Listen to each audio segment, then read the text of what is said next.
mingi uus õlu, mida me üldse näinud ei ole. Et lase hea maitsta. Kuubas on kõik kallis, ei kujuta ette. Kui sa oled turist, siis võid lolliks maksta.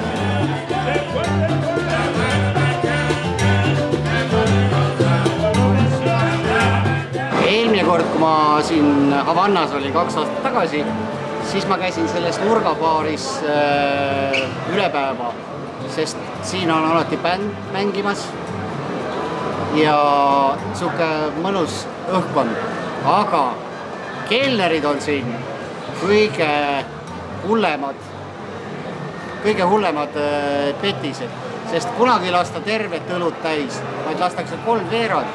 Aga sa tahad nüüd katse teha, jah? Jaa, kas meile tuuakse täis õlled või tood? Ta ei oska inglise keelt ja ütles, et tõmmake siit sinna.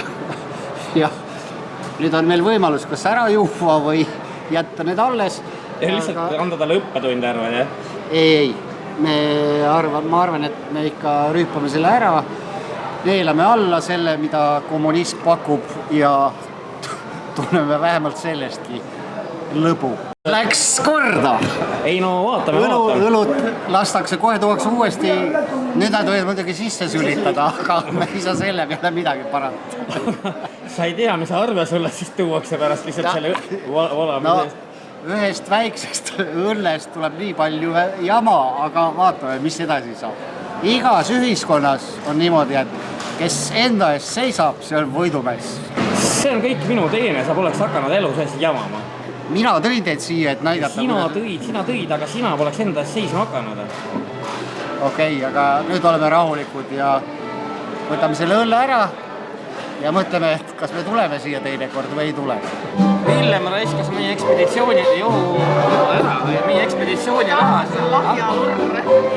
Siia on sisse sülitatud, sa pead seda ära. Ta on küll või poole. Seda ära. Come on.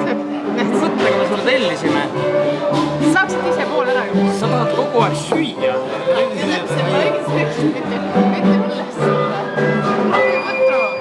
Okei, üks lõuks. Ja pool ära. Pool või? Ühe lonksuga või? Jah.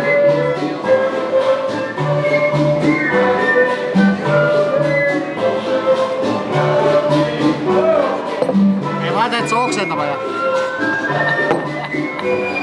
Aga nagu selguski, see piss, mida me jõime, maksab 3 eurot kann.